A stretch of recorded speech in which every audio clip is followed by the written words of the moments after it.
자, 깨달음, 뭐, 거부감 있는 종교인들도 있겠지만, 생명 터득이라고 바꾸겠습니다. 생명과 하나가 되는 지름길, 자기 희생, 에고를 희생하는 거죠. 그 다음 지켜보기.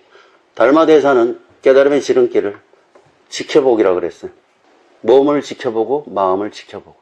이게 안 되면 스승이 알을 깨주려고 찔러도 지켜보기가 안 돼 있으면 그 순간을 깨달을 수가 없어요.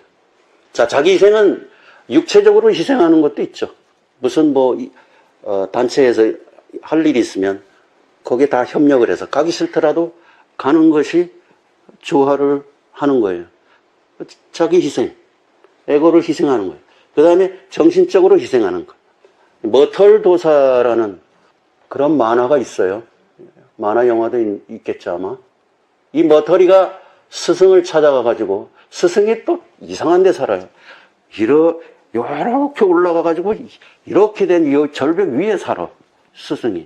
그 물 들어가려면 이거 내려와서 그 먼 길을 가서 물 떠서 또 올라가야 돼. 이걸 머털이가 계속 하는 거야. 그 1년이고 이거 계속 하는데, 아니 자기가 사실 무술 배우러 왔는데 가르쳐 주질 않는 거야. 그 마음속에서는 그런 불만이 막 일어나고 그러는데, 스승은 또 뭐 엉뚱한 생각하면 또 때리지. 그런 마음속에 일어나는 걸 다 희생을 하고 있어. 머털이는 나중에 무술대회에 나갔는데, 너 나가. 자기는 뭐 배운 것도 없는데 나가래. 나갔는데 자기도 모르게 뭔가 실력이 나오는 거야. 그동안에 그런 몸이 그런 무술 실력이 배운 거예요. 그 다음에 물질적 희생. 사실은 종교에서는 이제 보시나 이런 11조 이런 것들이 다 자기 희생의 일환이에요. 그래서 사람이 제일 집착하는 것이 어쩌면 돈인지도 모르죠. 돈. 어떤 할머니는 평생 시장에서 뭘 작은 걸 팔아가지고 1억을 모았는데 그걸 다 장학재단에 기부하는 그런 분들도 있는데 거의 자기 목숨을 바치는 거죠. 에고가 강하면 그거 1억 내놓겠어요? 옛날에 예수 시절에도 어떤 그 사람이 찾아와가지고 영생을 얻고 싶습니다. 뭐 그랬는지 하여튼 물었더니 예수가 네가 가진 이 사람은 재산이 많았어요. 네가 가진 거 다 버리고 이웃에게 다 나눠주고 너는 나를 따라라. 가만 생각해보니 안 되겠거든. 슬슬 도망가 버렸어요. 에고를 버린다는 것이 그렇게 힘든 거예요. 자기 희생. 그 다음에 지켜보기. 나는 주로 간조라는 단어를 썼는데 요즘 책 중에 와칭이라는 단어도 있는데 와칭, 지켜보기예요. 관상, 묵상, 종교마다 언어가 다른데 하여튼 지켜본다는 뜻이에요. 아무튼 우리 마음속에, 텅 빈 마음속에 생각이 구름처럼 흘러다닐 때 그것이 뭐 필요한 생각이면 계속 할 필요가 있죠. 생각을 통해서 뭔가를 해결해야 될 때는 계속 생각해야 돼요. 그런데 쓸데없는 생각들이 자꾸 마음속에 오고 갈 때는 그걸 자각하기만 해도 그 안 좋은 생각들은 사라져요. 자각만 해도 사라져요. 그러면 에고가 그 순간에 그 생각이 사라지는 에고가 사라지는 거예요. 그 순간에 텅 빈 허공, 생명 자체가 되는 거예요. 요거 깨어 있는 거예요. 요거 요런 걸 깨어 있다라고 그래요. 그래서 깨어 있으면 생활이 되게 편리해져요. 나도 이게 가끔 안 돼가지고 필요한 걸 이렇게 집에 놓고 나오는 경우가 있는데, 그리고 필요한 걸 놓고 나온다는 것도 깨어있지 못한 거예요.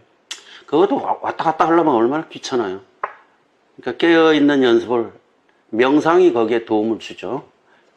그 다음에 이 영혼의 습기. 아까 내가 영혼과 에고, 영혼이 70%, 에고 30%라고 했을 때, 영혼에 이렇게 각인이 된 습관들은 그렇게 이겨내기가 힘들다고 그랬죠. 그러니까 영혼의 습기, 영혼은 무의식이잖아요. 다른 말로 어둠이라고 그래요. 그래서 식당에서 일하는 어떤 아가씨가 있었어요. 그 집 식당 주인의 딸 생일이었어요, 그날은. 그래서 가족들이 모여서 생일 파티를 하는데 식당에서 일하는 그 여자애한테 오라고 그래도 안 오는 거예요. 부엌에서 계속 그릇도 시끄럽게 그냥 평소와 다르게 덜그덕거리고 투덜거리고 심부름 시켜도 제대로 하지도 않고. 얘가 어떻게 자랐냐면은 고아로 자랐어. 그래서 남의 집을 전전하면서 눈치 보면서 컸는데 가족들이 행복하게 단란하게 모여있는 그런 생일 파티 장면을 보면서 무의식 속에서 이 과거의 그런 숨겨진 그런 잔재가 올라온 거예요. 그걸 얘는 자기도 모르죠. 거기에 지배된 거예요.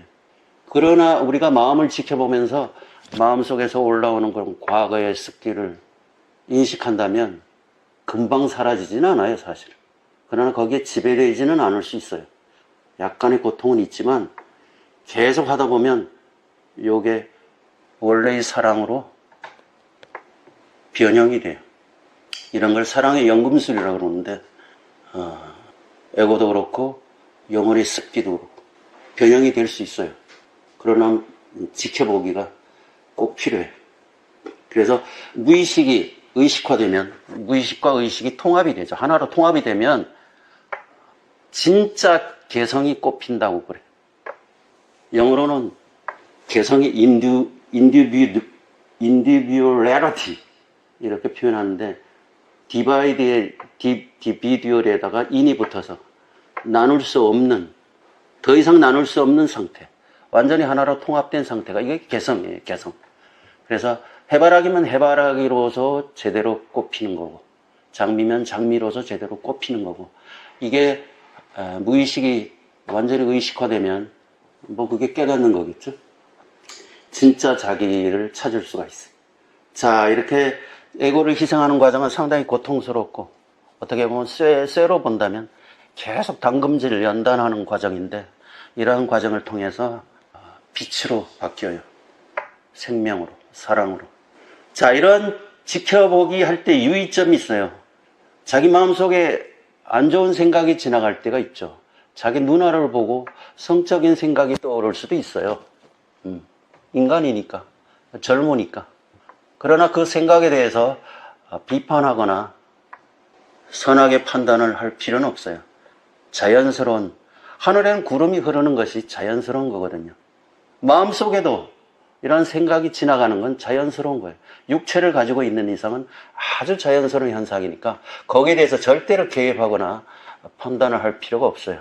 만약 판단을 한다면 그 구름을 실체로 인정하는 것이기 때문에 에고는 점점 커져요. 강화가 됩니다.